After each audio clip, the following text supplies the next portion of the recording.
You know the song? Yeah, I do. Imagination. Everybody. Imagination. Imagination. I don't know. Personally, I'm more on the Twilight Zone side of it. You've never been to Same thing. Imagination Town. Nope.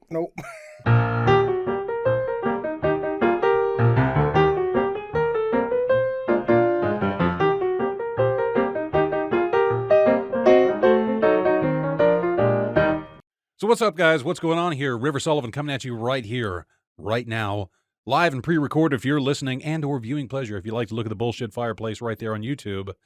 Another episode coming at you. Episode 14 of Season 2 of This Evening Tonight.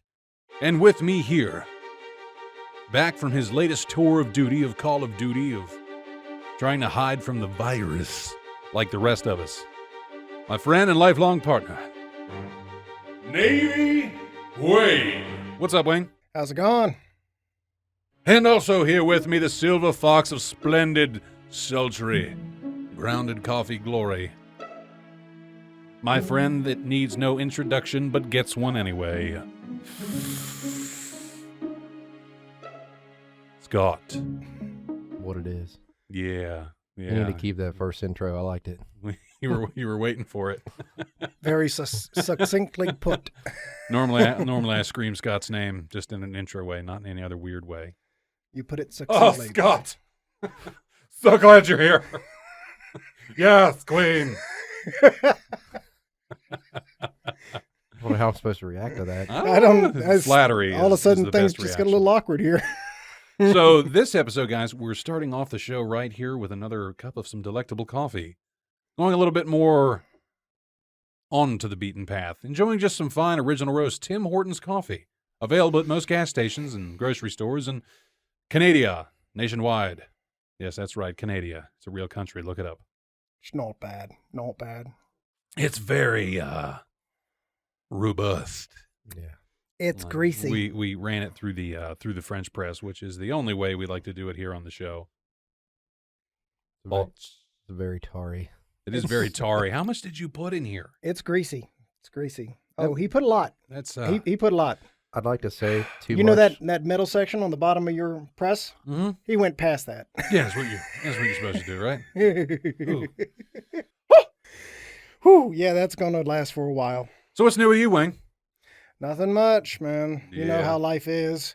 This whole quarantine and everything is, it's exquisite. So much fun. Now, you were not under any official quarantine, right? We're just using that word. Yeah, I'm just using that word. Okay. You know, it's like a self-imposed quarantine for everybody. I was like, and wait a then- minute, we're in an enclosed room, and you're like, hey, yeah, the whole quarantine thing. No, definitely not. Wait a me. minute. Panic. But all right, guys. So as of today's recording date, April 1st, 2020, is your weekly/week behind in the numbers coronavirus update. So currently, as of right now, of the date of the 1st of this month of April of 2020, currently we're sitting on 905,279 worldwide cases with 45,371 deaths, 190,710 confirmed recovered. The United States, we are still holding strong at 199,092 cases, with 4,361 deaths and 8,362 total recovered. We are going to be at 1 million before the week's out. Yep. And moving on from that, thank you very much. That was all for your weekly update, because that is enough of those depressing-ass numbers. We are going to try to stay just slightly, ever so slightly, on the path of this virus, but we're going to go and utilize imagination and our resourcefulness and cunning. You know the song? Yeah, I do. Imagination. Everybody. Imagination. Imagination. I don't know. Personally, I'm more on the Twilight Zone side of it. You've never been to Same thing. Imagination Town. Nope. So anyway, I have faith as I do believe most people in this room, that we'll come out of this ahead. We'll be just fine. We're going to lose some people, unfortunately, and that is the nature of this virus. But for those of us that survive, let's try to think a little bit outside. Let's try to think, what if? So what if the worst does happen? How are we expected to live? What is it that we're going to do? And I'm not talking about just survival. I'm talking about, yes, the survival aspect is happened, it's done, but everything has collapsed. I'm getting them out. Sorry. Ladies and gentlemen, Get out. the noisiest man in the world. Sorry. Thank you, Wayne. Greatness. I lost my fucking track. Got him. The world has collapsed.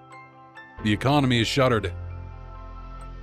And now we have to wonder how it is that we're going to move on, how it is that we're going to rebuild.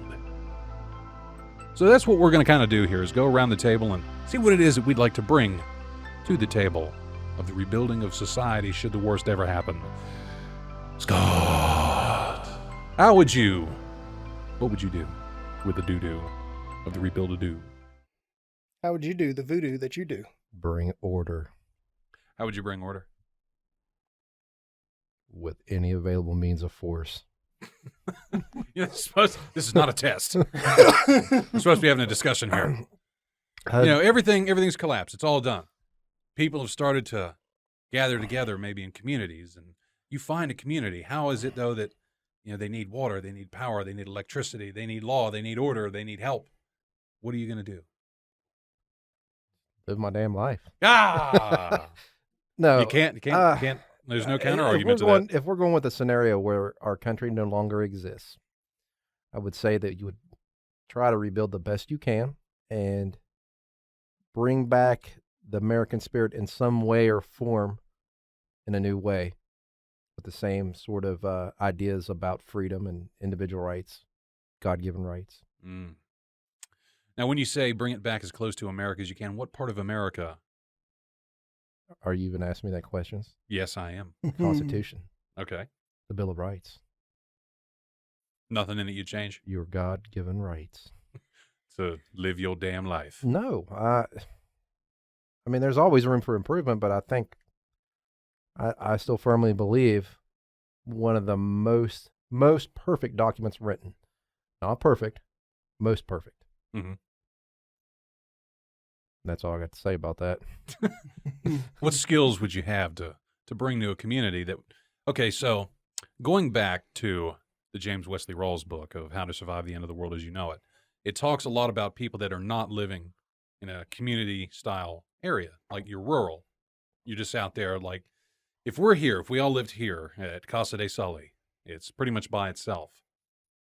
So we wouldn't end up staying here. We'd have to move on. You want to get a group of people. You want to find a community, people that are willing to stick together and help defend each other and help each other.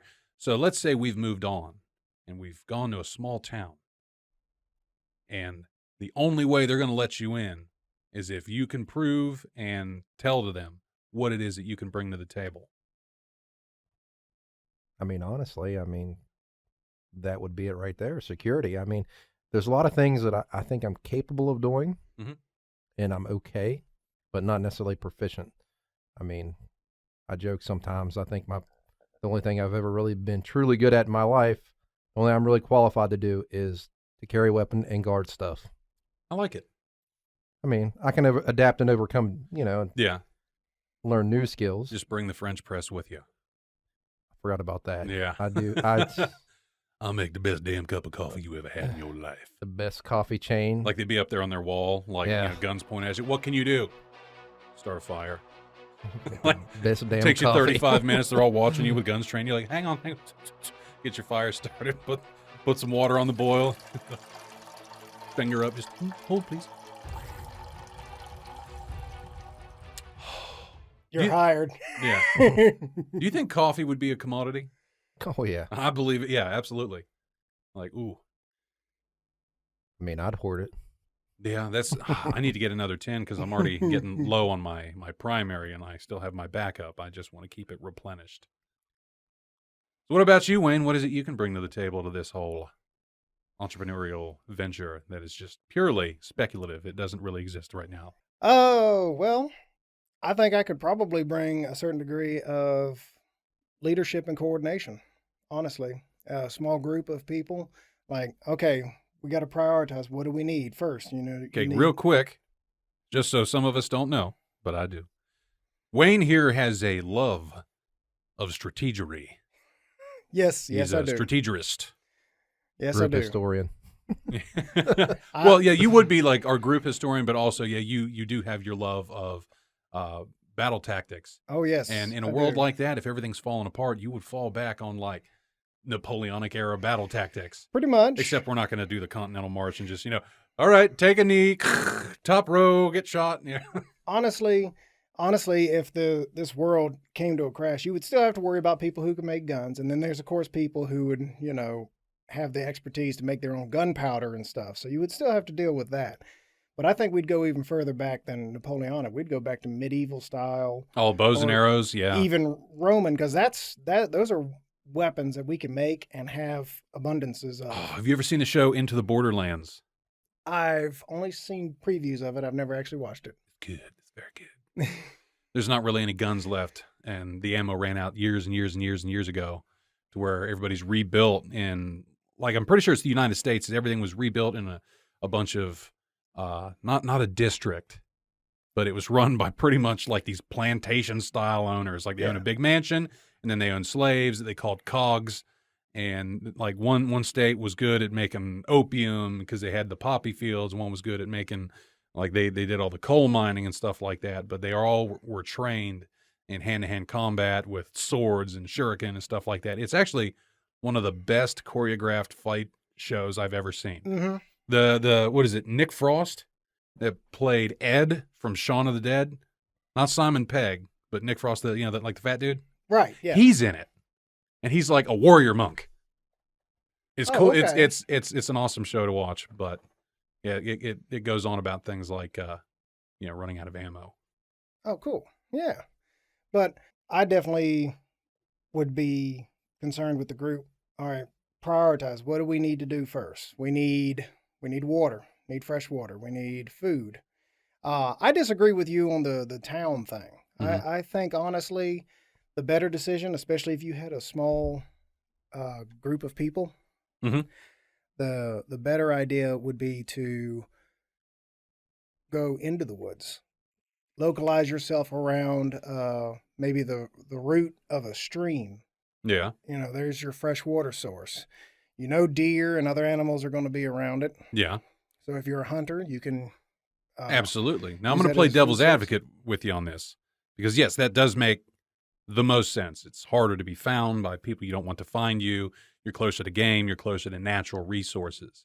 Now, if you're doing that, though, and you're trying to set up some kind of community, that means you have to, one, have a bunch of people move out there, and two, you have to move enough supplies to sustain those people while you build up, and also the materials that will be needed to help build things up. So you're going to have to haul all your gear, all your tools, all whatever water you got, everything. The only reason I say with a community right now is like a town is because you already have natural defenses, which is like stone structures and brick buildings and things like that. The only reason I disagree with you on that, the only reason is that community, no matter how small it is probably on a map somewhere, and somebody probably knows how to find it.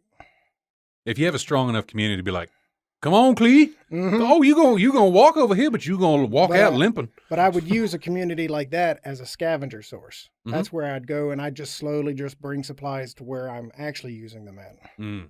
So I would set up like a falsity to be strategic. I think it feels like you're looking way down the road. Oh, yeah. Like I'm looking down where we can still maintain some semblance of technology. Like we'd still have electricity, albeit on a limited basis, whether or not you're doing solar, you're copping generators and siphoning gas out of rundown vehicles.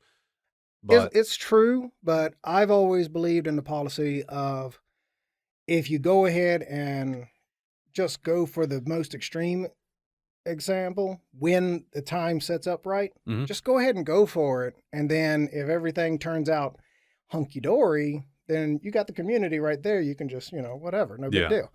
But you can use that as a falsity point, and everybody will concentrate there while you're sitting in the woods all hunky-dory and Yeah. nobody's got anything to worry about.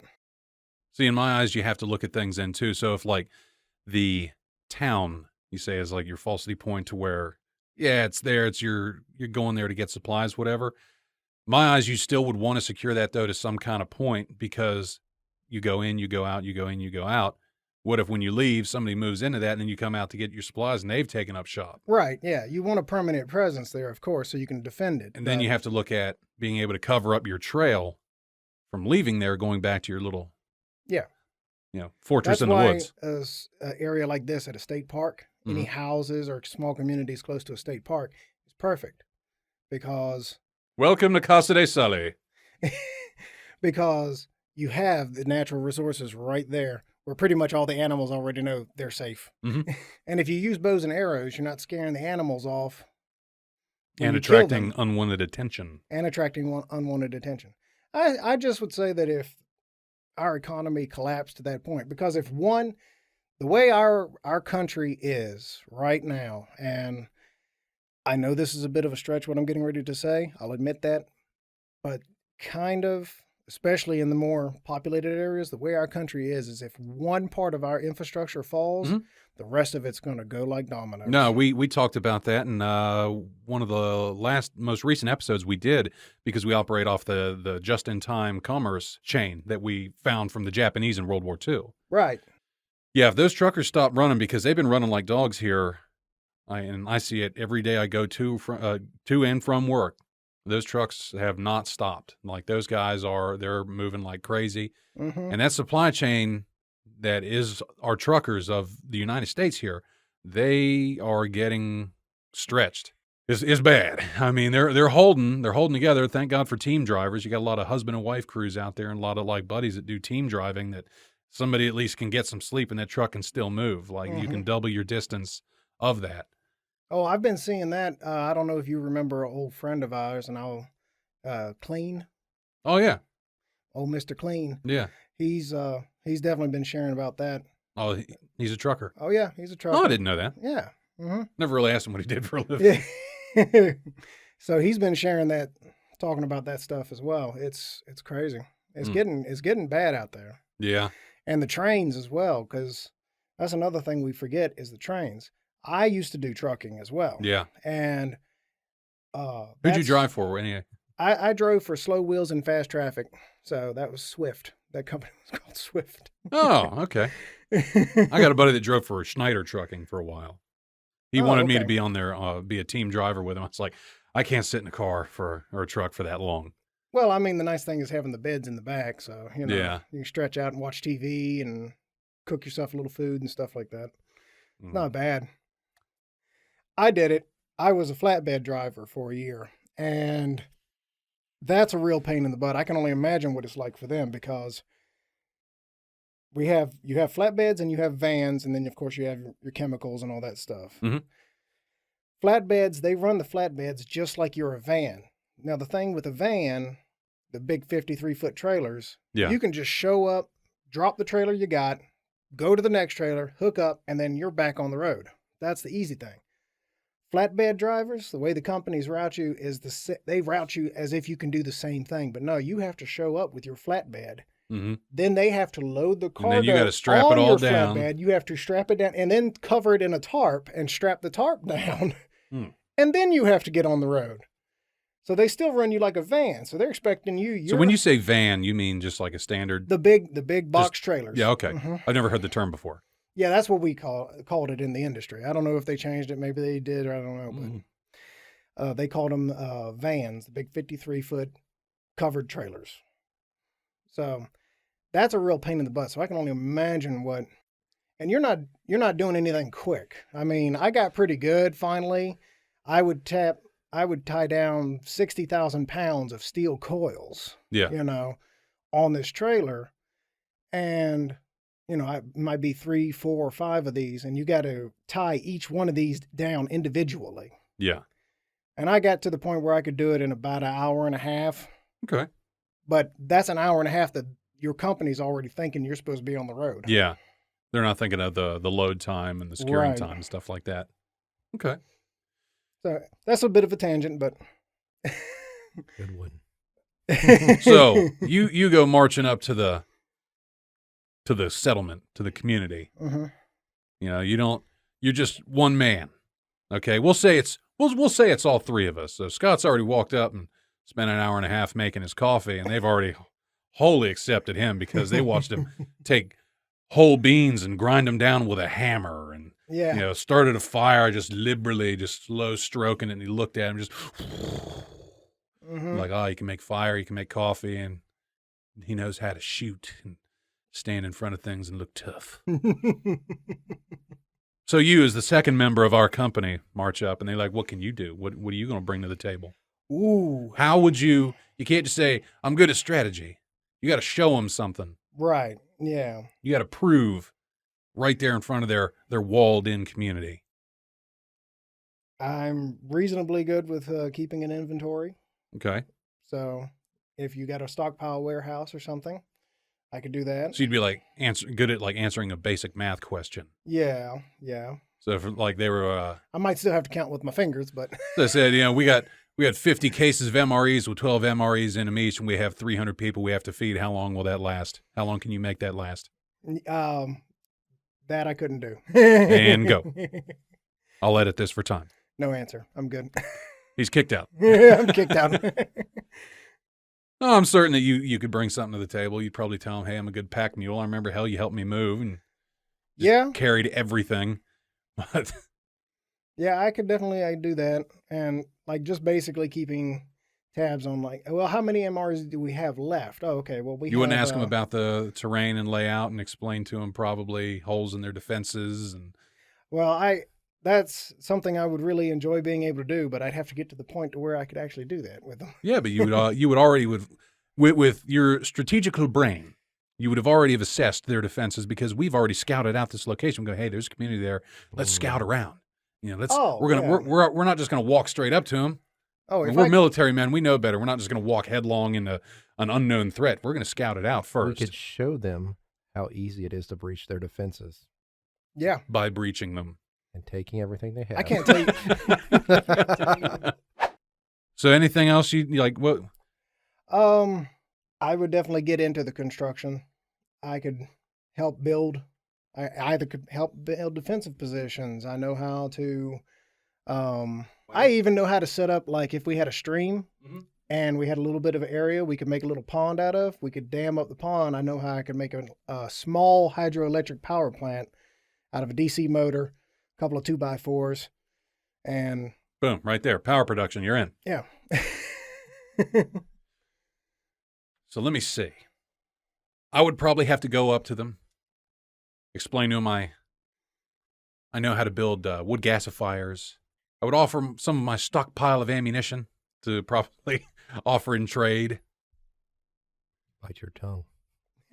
That's look, that I have learned that right now that is the only trade out there. It's not gold, it's not silver. Everybody says buy up gold and silver. In situations that are extreme survival, what are they going to do? Nothing. Hey, I got six bars of gold. Yeah, no. You barter with toilet paper. That'll help. Yeah. You got 6 bars of gold. Toilet paper and that would be legit.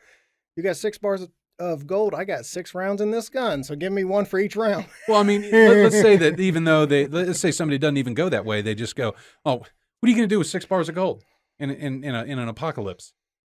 Yeah. You can't eat it. Well, it's going to weigh you down. There will be some kind of currency, no doubt about it. It's going to be alcohol, toilet paper, bullets, anything. It's a barter economy. Anything you got to trade. Well, you were talking about that TV show you mentioned. What was it again? Into the Borderlands. Similarly, there was a game out a couple of years ago that was a rage, and they made a sequel to it, Horizon Zero Dawn. Mm-hmm. Same thing. There's going to be some kind of a currency. I think there's it was metal scrap and shards shards like that. Yeah, and different pieces of like technology you could break off. Mm-hmm. But yeah, I mean, gold you could melt down to use in microchips because it's the best conductor and it's the best one to make wires out of. That's why NASA uses it. Well, that's where you can. I mean, you take this computer, you can get some gold and platinum and silver out of it. So I'm hoping to get some palladium out of it so I can make my own arc reactor. that would be a lot of fun. So, okay. Sorry, quick tangent. I can't help but comment on it. But you were talking about an arc reactor. That reminded me, I saw this program the other day, a little sci-fi science thing.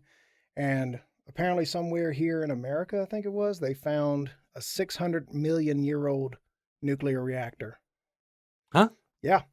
It was a natural nuclear reactor, a naturally occurring. They went into this area, they had uranium, and they were going to mine it for uranium-238 and stuff that they use in nuclear power plants.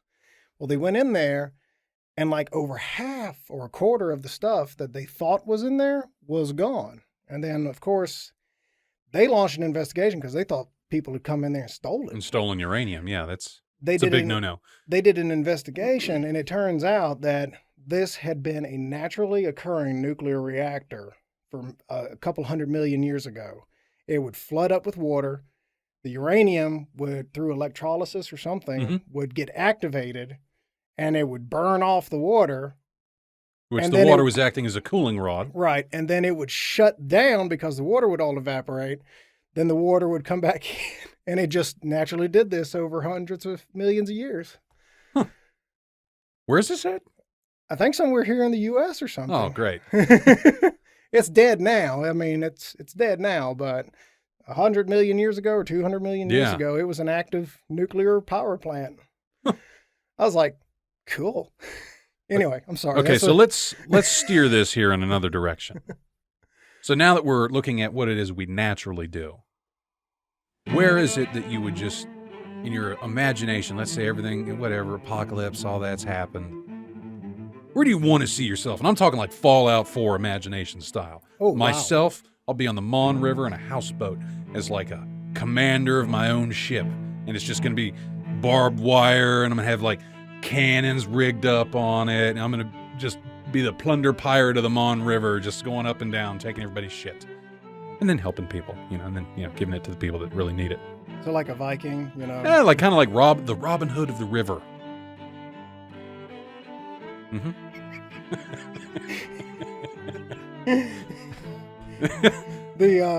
What's the name of the pirate from The Princess Bride? The Dread Pirate Pirate Robertson. The Dread Pirate Robert. I mean, I see it being a thing. You got all the water around you, fish.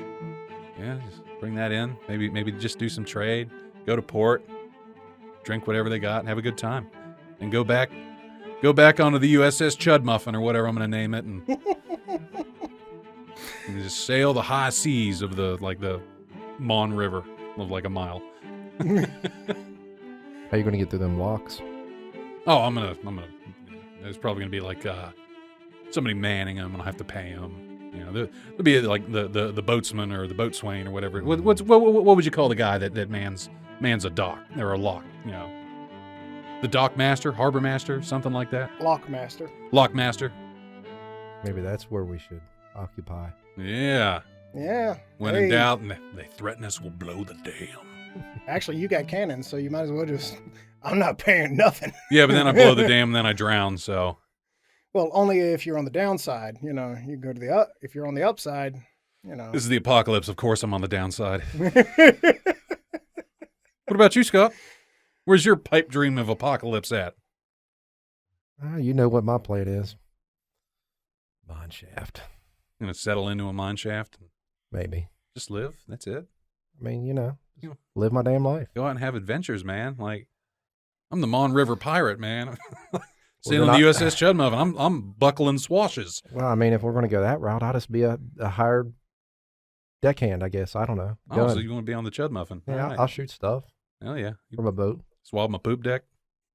Sure. I'll be on the shore raiding team. He'll be one of the Marines. Oh, don't say that. Oh. What about you? Ooh, well, with the apocalypse, I would probably go down to the coast where a river comes into the ocean and be a fisherman but like one of those pirate fishermen myself, actually. Just go out to sea, live out on the ocean for the most part, be in a small crew, have a good time, relax, and then come in and murder, rape, and pillage. Okay. Is this where we're going with this? Like, if the end of the world happens, we're all going to be pirates? We're all going to be pirates on the USS Chud Muffin? I'm down. All right. I mean, why not, man? I was trying to see where else we'd go, but everybody wants to go with me. I like it. All right. Thanks, guys. You know me. I'm Navy Wayne, so I love being on the ocean and stuff. I'd rather be out at sea. It's the I was Air Force, so in the apocalypse, I'm not flying shit anywhere, unless it's like Mad Max, and you're that what is it, the Australian dude with that little, the tailspin plane, that little chubby plane. The only other thing I'd do is I'd maybe find a very nice location, especially like here in West Virginia, on top of a mountain, and basically build a small castle. Casa de Sully. Yeah. Just build some walls around this bitch. We're good. Yeah. And King of the Double Wide. Yeah, but a modernized looking castle, not like no medieval castle. Like, I don't know if anybody ever watched that TV show. It was in North Carolina. These people were building a modern castle with their house, and they were using concrete and steel rebar to build their house. But the concrete was only like 2 foot thick, that they're making the house out of. And it had a big, huge bay window in it and stuff. And I'm like, are you freaking kidding me? I couldn't help myself. I freaking found the Facebook page. I'm like, you guys are a bunch of idiots. You can't do this. There will be somebody in the early apocalypse with an M1A2 Abrams tank that will just roll up and be like, castle, lots of supplies. I think I'll take it. Boom, boom. What was that?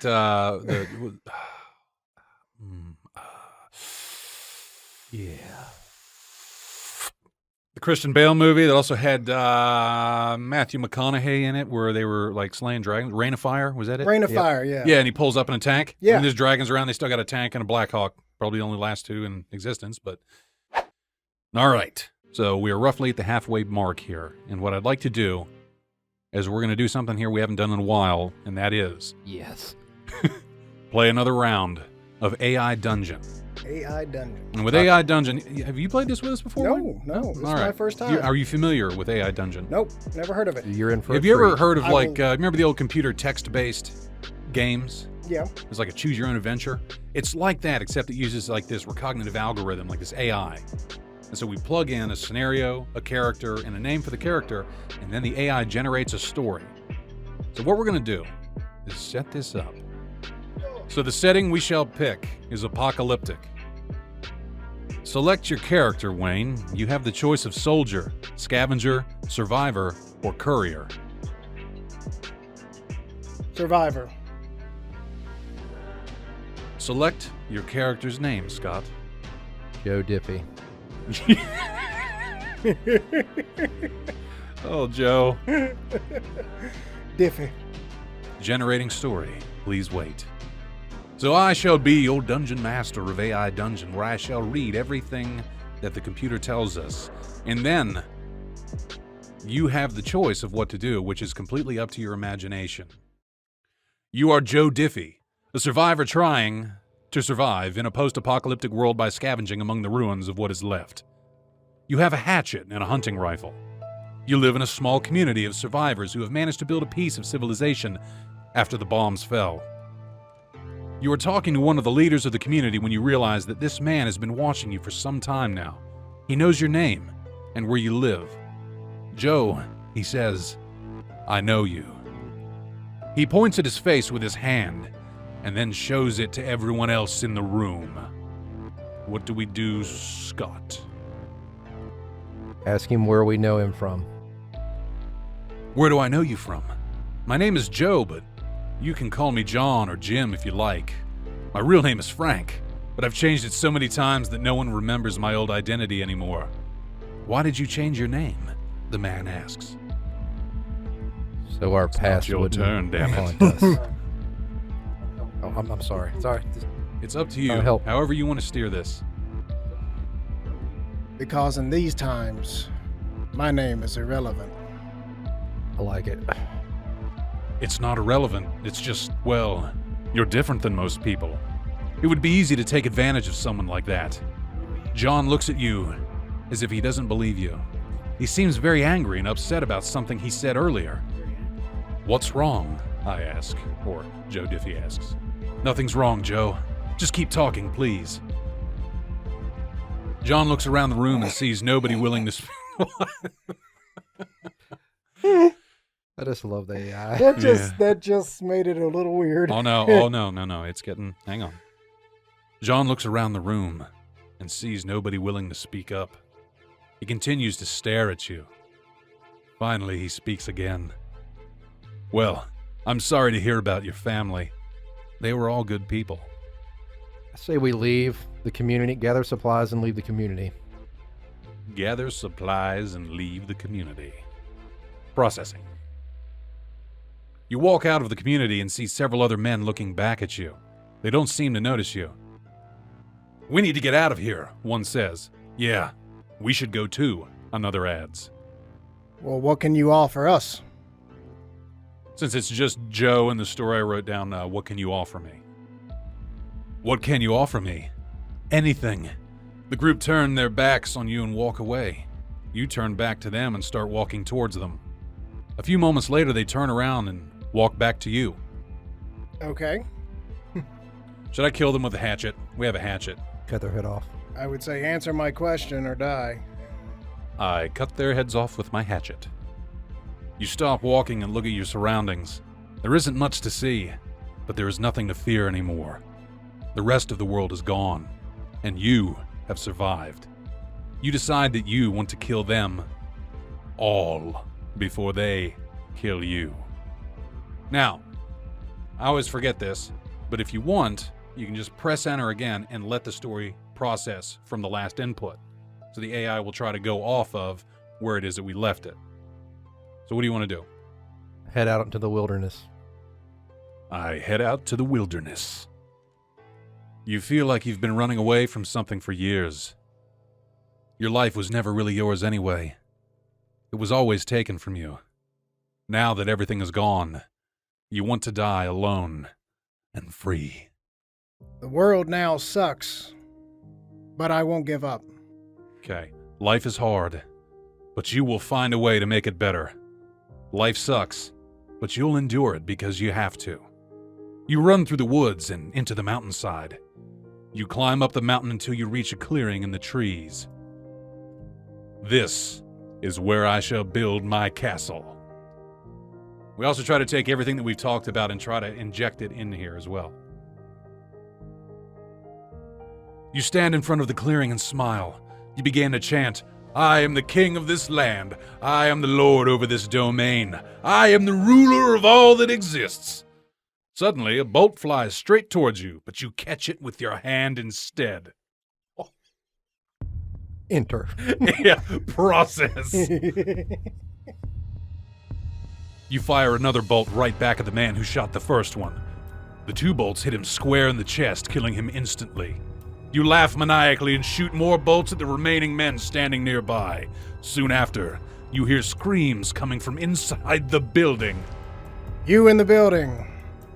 Surrender or join your friends. Surrender or die. You scream. You charge forward and blast the door open with a burst of bullets. You aim for their leader, but his bodyguards rush out of cover and knock you down. They beat you to death with clubs, knives, axes, and even swords. You died. Game over. Yes. We finally got one that ended. Oh my god, yeah. Well, shit. That was quick. Well. I don't think we covered everything we talked about. No, we got killed beforehand. It's never done that. It's learning. Yeah. I'm kind of sad now. I'm kind of Normally we have to beat it to death to get just to beat the game and force it to make an ending. And that is the first time. I'm kind of ruthless, so, you know. Man, I can't believe that. It heard me talking about Into the Badlands because it was swords and knives and axes. Well, guys, it looks like that was the shortest stint of AI Dungeon that we've ever had here on the show. silver lining. We actually got one end here with an actual ending. Like, it actually killed us and gave us a game over. That was interesting. But Minimal weirdness. yeah, weirdness. Kind of disappointing. A little bit. God, I didn't even have any of the closing stuff pulled out yet because I was like, oh yeah, this will go for a while. We got plenty of time here. And then it just kind of threw you a curveball right there at the end. Mm-hmm. But all right, guys, we want to just say thank you here for tuning in. Thanks for stopping by. Don't forget the other ways here you can listen. Don't forget to check out iHeartRadio, Stitcher, Spotify, Sounder, Google Podcasts, iTunes, and the good old-fashioned YouTube. We'll try to include a link to the description for the coffee you can get here in the description below for the Timmy Hortons coffee. I mean, if you got to go to the internet to get Tim Hortons, then you're probably living in another country, and that's absolutely fine. And with me here yet again was Navy Wade and the Silver Fox himself,